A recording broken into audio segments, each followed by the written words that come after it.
finally another great shooter joining us on the program. Dirk Nowitzki, a member of the NBA 75th anniversary team, joining us on the program. When's the last time you went out and shot, Dirk? Hey Dan, how's it going? It's been a minute. I've been staying busy with other things, and been playing more and more tennis in my retirement. So I haven't played that much hoops at all.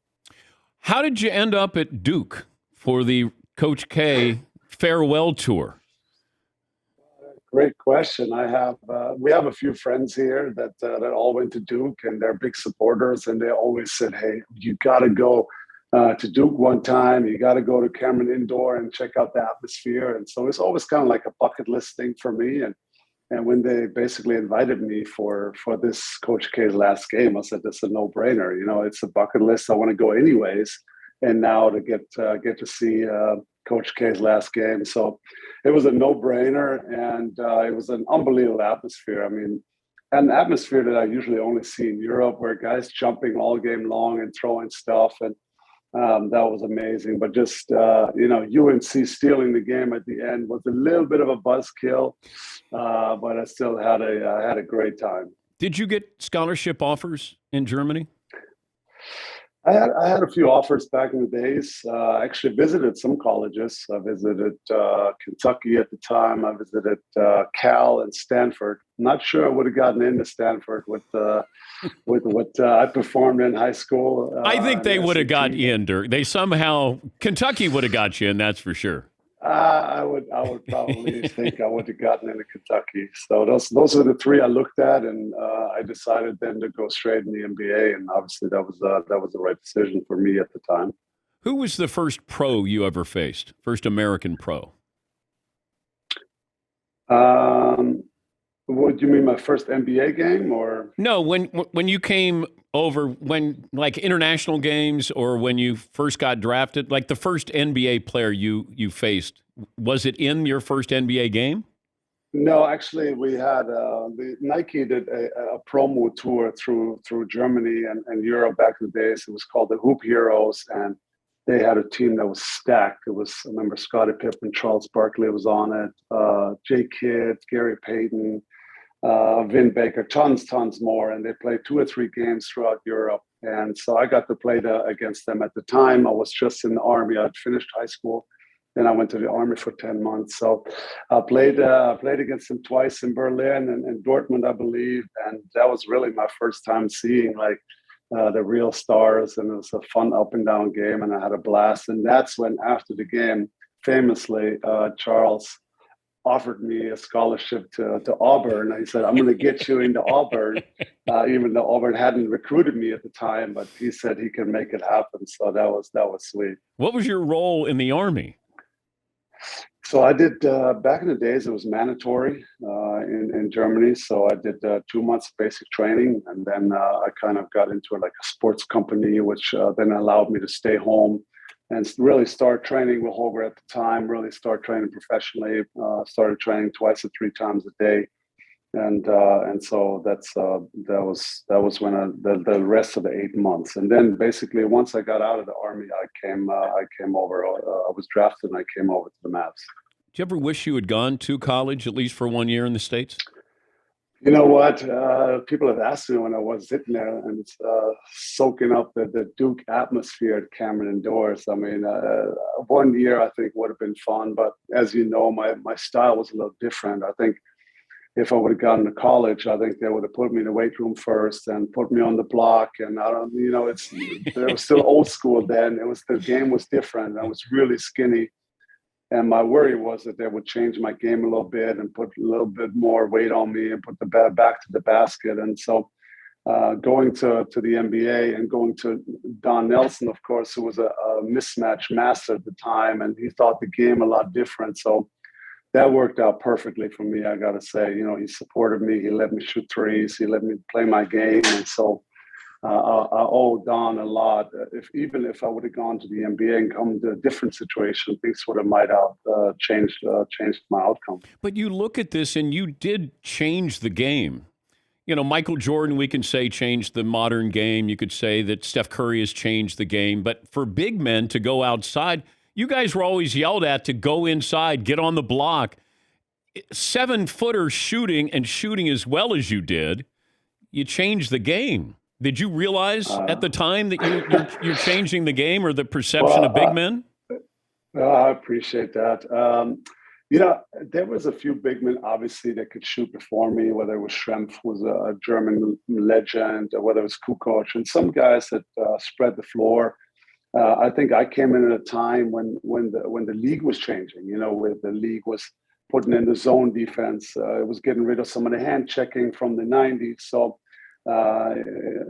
I think that the game was changing in more of a free-flowing passing game, a pick-and-roll game, away from, somebody dribbling 10 seconds on the ISO on the wings. I think the game changed, and I was fortunate that I was there at the time when the game was changing, and I was, now it's fun to watch these big guys come in, all skilled, all can bring up the ball, can initiate the offense, can shoot, can post, and the versatility from the bigs these days is just fun to watch. Well, I wonder the impact that maybe Larry Bird had on you. Here's a 6'9" guy who was a great shooter, winning the three-point shooting contest. I don't know who impacted you growing up, where you thought, hey, it's okay for me to go outside, or I can perfect this? So I was a huge NBA fan starting in the 90s. I just missed Larry. So I was more of a Chicago Bulls fan in the 90s there, of course. Then I got to know Larry and did research on the league and saw obviously he's one of the best ever. But in the 90s there, when I grew up, that was just before my time. So I was a big Bulls fan. Back in the day in Germany, they only would show 1 or 2 games a week, and it was always usually the best team. So I was a diehard Bulls fan, with Kukoc and later on. And so, I saw my game more like that, more facing the basket. I didn't have a big frame. I was super skinny. I weighed maybe 220 pounds max. And so I was, it was easier for me to move and face the basket always than with the back to the basket. What was it like the first time you met Michael Jordan? So, MJ retired with the shot game 6 in Utah. I was drafted that summer. Then we had the lockout, and I'm thinking I'm about to play against my hero, against my idol. And then he retired, and I'm like, oh no, I've just missed my hero by a few months. So he didn't come back for the lockout year in 99 and 98, 99. So I didn't get a chance to play against him. And then he came back with the Wizards a few years later, and of course he was a little up there in age, but it was still amazing. I mean, I was in awe. He guarded me a couple possessions on the post, and I tried to post him up, and I was so excited. I remember just shooting a brutal fadeaway. I don't think I even made it, but I was just so hyped to play against MJ and be on the same court as my idol. But my first you really arrived in the NBA moment was, I think, my 3rd or 4th NBA game in the lockout year was against Houston, the Rockets. And at the time in 98, 99, they had Pippen, who I loved from the Bulls. They had Charles Barkley, who I loved. And they had Hakeem Olajuwon, who I watched in the 90s winning back-to-back championships. So I'm running around on this court thinking, what is happening here? This is super surreal. So that was my definitely, I have arrived in the NBA moment. Did you ever ask for a jersey from these guys? I did not. I didn't want to be that guy. First of all, I was way too shy. I wouldn't have even known how to address them or talk to them. So I kind of did my thing, and then I went in the locker room. I didn't really have the guts to do it. How much trash did they talk to you? I mean, not that trio, but there was obviously when I first got in the league, I was skinny. I was from Europe. I was shooting jumpers, so everybody was kind of like, "Hey, he's soft. Let's see what he's made of." And I remember I was guarding somebody right in front of the opposing bench, and all I could hear from the bench, "Go at him! He is soft." Blow by him. And so I mean, I heard all these things. Of course, I hear all these things, and I thought it motivated me to push through and get a little stronger and work on my game. And as you how know, did Kevin Garnett treat you? He tried to be pretty intimidating, always, especially at the beginning of my career when we were getting better with Dallas. and we were pushing into the playoffs there. My first 2 years, we missed the playoffs. My third year, we finally made the playoffs, and then he tried to intimidate me, and sometimes there'd be a timeout. I'd walk out of the timeout. He had already left his timeout early to stand there and walk with me, nose to nose almost, and that was KG. I loved his passion, his intensity, and he was a little crazy. So we had some great battles over the year. Obviously, the fiercest competitor also bring out the best in you, and you try to hold your own. And so we've had some great battles over our careers. Kobe closes out his career with 60. Like, that doesn't happen, Dirk. Like, how do you explain that night that Kobe just goes for 60 and says, "See ya"? Unbelievable. I mean, to me, I played against, Shaq and Timmy D and all the great players. To me, Kobe was the greatest in his prime that I faced. And I always tell the story when we played in LA, I think it was 06 or 07, he scored 63 through three quarters, and we as a team scored 62, and he outscored us by himself. And I mean, there was nothing we could do that night. He shot floaters. He was on the break 1-on-4. He was laying us. He was fadeaway. There was one time we got stuck in the corner, and the shot clock was going down. So he just turned over and shot a three out of the corner with the left bottoms. And like, there was nothing that night because his killer mentality, his athleticism, and his skill level was just elite. Everything, the whole package was elite. So there was just nothing we could do with him. So to come back to his final game, it didn't surprise me. I've watched this man more than probably anybody else. While I was in the NBA, I always try to catch his fourth quarter somewhere in LA. Before I go to bed, I'm like, oh, Kobe's playing the home game in Staples. I gotta tune in. Something is about to happen. So I never made it a big secret. I was a big admirer and a big fan from afar, and had a huge amount of respect. So that to score 60 in this final game, I don't think anybody was surprised. And then he scores 81. Is somebody going to score 100 in a game? I mean, it's going to be tough. I mean, if somebody's going to do it, it's going to be in the nowadays game. Not in the 90s. It was pretty much impossible with the physical style. But now the scoring is up, and the court is way more open. And so, I mean, if somebody can do it, it'll be now. But I mean, I don't see it. But you never say never. The records are always there to be broken. But we'll see what happens. But it's actually funny, when Kobe had 63 on us, he didn't play the whole fourth quarter because they were up 20-25. Then a couple of weeks later against Toronto, he had to play the whole game, and he got 81. I for sure think if he would have played on us the whole game, he would have easily scored 80, 85. I mean, that's how he was going nuts. And so that's the type of role he was on in that couple of weeks stretch, and it was unbelievable. But you're born, obviously, with certain traits, characteristics. Certain players have. Michael Jordan had that, "I'm going to kill you." Kobe had that, "I'm going to kill you." Can you acquire that? Like, if you look at that and go, "I need to have more of that in my game," can you put killer instinct, assassin into your game? That is a tough question. I think you can work on certain stuff. You can work on, for sure, the mental aspect of the game. I'm not sure all of a sudden you can turn into MJ or Kobe, but I do think the mental part is huge. It's huge now. I think we learned so much about your mental approach to the game the last 20, 30 years. We didn't know much back in the days. We didn't know much about nutrition. When I first got in the 90s, we were eating burgers pregame. We were doing all sorts of stuff, and nobody really trained their mind and their brain. And now the last 20 years, I think we know so much more.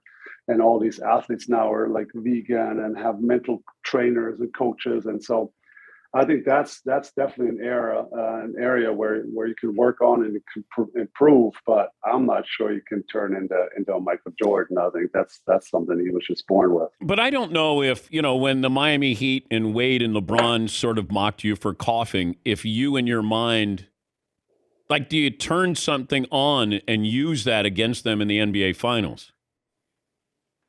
Not really. At the time when I saw the video, we were up 3-2 and we're going to Miami. And so we're literally one game away from my dream that I've been chasing for. I was in the league, I think, 11 years already. And I always fell short. So, if anything, I told the team, I said, let's stick together and let's close this out. And then the funny thing in game 6, then maybe I was pressing even too hard. I don't know if you remember, but at halftime of game 6, I was 1 for 12, probably one of the worst performances of anybody in a half in a finals game. And it took me a little bit. I don't know if I was too hyped. I wanted to force things. Maybe the whole mocking thing, I tried to force it even more and things were just not happening. But second half, I was able to slow down a little bit, let the game come to me a little more, and we ended up winning in game 6. So that was probably one of the worst halves ever played by somebody in the finals. Do you hold any grudges with Not at all. with anybody? No, not at all. I think I think it's normal when you're in the league and you're competing at the highest level every night to not be friendly with everybody. I think there were some guys that got along a little better. There's some guys that we didn't really talk much, but I think that's part of being a competitor. But also, once my career is over now, made peace with everybody. I don't have any hard feelings. I doubt there's a lot of guys that have hard feelings towards me. So it's just I try to compete, I try to win, and then now it's over. It's we all had a good time. You want to coach, be a GM? I'm not really sure what the future brings. Honestly, I've been enjoying traveling with my children. We have 3 young kids, and I'm enjoying being home and traveling with them a lot. And I do some advising for the Mavs at the moment, and to do other things, learn about business side. And, I have 2 foundations, one in Germany and one here in the US. So I stay busy. But we'll see what the future brings. I'm not a coach. I would say that's not my mentality to stand there and motivate guys and hold big speeches. That was never my thing. Even while I played, I was more the guy that led by example. I never wanted to stand in front of the team and talk. So I don't think that's in my DNA. But maybe some front office stuff in the future. But we'll see what happens. I think it's still a little too early for me. I'm enjoying my time with the family for now. If I said describe Luka Doncic to people who've never seen him play, how would you describe him? I mean, honestly, he's a complete package. He's a big guard. He's got everything in his game and offensively that you would hope for. I mean, he can break you down off the dribble. He's not the fastest guy. He's a big guy, 6'9", big guy, but has the skills. Has the strength, can go by anybody. Once he has you on his butt, on his shoulder, he's so strong. He just can move anybody. And he's got the big shot mentality. He's got the confidence to take over in big moments. So he can post. He worked on his floater the last couple of years. So now he's got the in-between game. I mean, honestly, he is as full of a package as a 23-year-old as I've seen, because usually, it's how he reads the game, how he reads the pick and roll situation, how he passed the ball. Usually, I think you develop that more as you get more experience. This kid came in at 20 years old, and the way he saw the game was something I've never seen in my career. So we're so happy he's playing for the Mavs, of course. Were you ever called for an offensive foul when you would do your little step back and put your knee into somebody's groin? Not when I shot it, but sometimes I got it when I try to create space and somebody was really on me, and I really try to put my shoulder down and create that little bit of separation that I needed. I think especially later in my career when guys knew that was coming. I couldn't really drive. So they were really up on my shoulder. And then when I did try to lower it a little bit, I think that's when I got some offensive foul. But once I got the little separation and I was leaning back, I don't think I ever got that called as an offensive foul. Yeah, but you were using your leg as a weapon, Dirk. I mean, a little bit, but like I said, you first create the separation with backing somebody down, and then once you take a step back, it's not like I bumped and then immediately shot. I did step back from one foot to the other, from the right leg to the left, and that is already creating enough separation to raise the knee up. So I never really need anybody in the groin or in other areas during that shot. That never really happened. Has Mark Cuban ever been the best shooter on the team? Never. I think in his mind, he believes he was, but honestly, he played a little bit, obviously, as a hobby, and he's got a little stroke, but it's a super slow release.